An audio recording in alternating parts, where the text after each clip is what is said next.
রয়েছি খাগড়াছড়ি। ঠিক এরকম একটি গেট আমাদেরকে স্বাগত জানাচ্ছে খাগড়াছড়ির দিকে। এখান থেকে খাগড়াছড়ি শহর 20 থেকে 30 কিলোমিটার মতন হবে। কিন্তু আমাদের হাতের ডান পাশে রয়েছে এক চমৎকার চা বাগান, আর এই চা বাগান দেখে আমরা শুরু করব আমাদের খাগড়াছড়ি ভ্রমণ। চলুন চা বাগান দেখে আসি।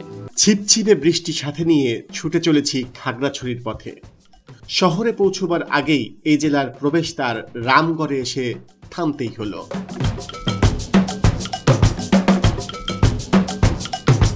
গাছটির নাম ফুট। এই গাছটি যে অঞ্চলে জন্মে সেই অঞ্চলে চা পাতাও জন্মে, এই কারণে হয়তো আমরা এখানে একটা চা বাগান দেখি। ফুটকি, লুটকি বা কোথাও কোথাও দাঁত রাঙা নামে পরিচিত এই গাছ। লোকবিশ্বাস অনুযায়ী যে মাটিতে ফুটকি ফোটে সেখানেই চা বাগান করা সম্ভব। তাই এই গাছকে টি ইন্ডিকেটর হিসেবে চিহ্নিত করা হয়। যে কোনো উঁচু জায়গায়, পাহাড় বা টিলার ঢালে এই গাছ দেখা যায়। বেগুনি বর্ণের ফুল জঙ্গলেও এই গাছের সৌন্দর্যকে আলাদা করে ফুটিয়ে তোলে।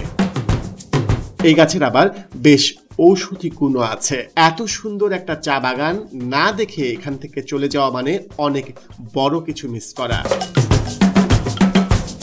1400 একরের বিশাল এই চা বাগানের ভেতর দিয়েই চলে গেছে ফেনী খাগড়াছড়ি যাতায়াত সড়ক। জানা যায় এই বাগান থেকে প্রায় 16,000 কেজি চা উৎপাদন করা হয়। চা বাগানে পৌঁছানোর জন্য এটা কিন্তু সহজ পথ নয়। এখান থেকে যেতে হলে আপনাকে অনেক খাদ খন্দ পার হয়ে যেতে হবে, আর এরকম কিছু নালী রাখা হয় চা বাগানে, কারণ বাগানে যে অতিরিক্ত পানি থাকে সেটা যেন এইসব নালী দিয়ে চলে যেতে পারে, যেটা চা চাষের জন্য খুবই প্রয়োজনীয়। এই সময়টা একটু বৃষ্টিতেই মাটি কাদা কাদা, এবং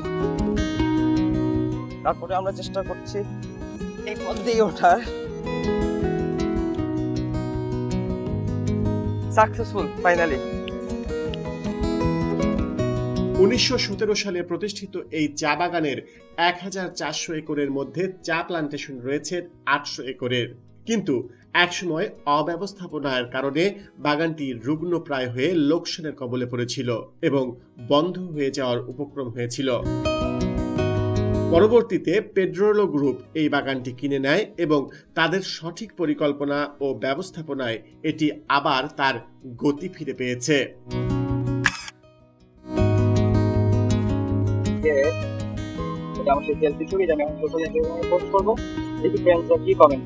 আপনাদের এটা করতে পারেন, তবে সাবধান, চা বাগানে একটু চোখ।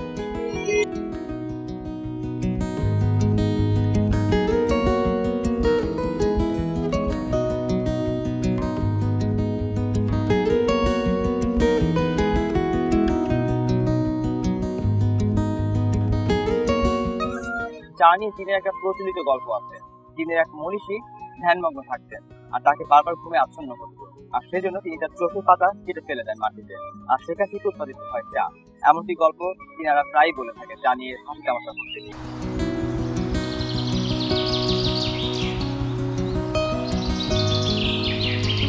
অপূর্ব সৌন্দর্যের এই চা বাগানের জীববৈচিত্র্য বেশ দারুণ। কান পাতলেই শোনা যায় পাখিদের কলকাকলি।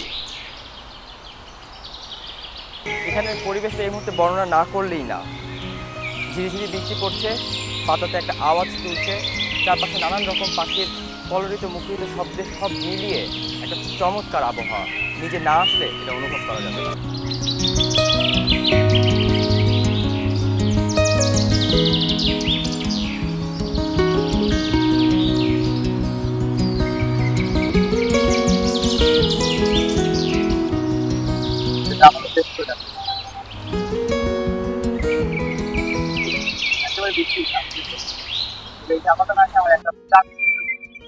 আপনার দিয়ে দেখতে ভালো চা পাওয়া যায়, আর তখন আপনারা আমাদের সঙ্গে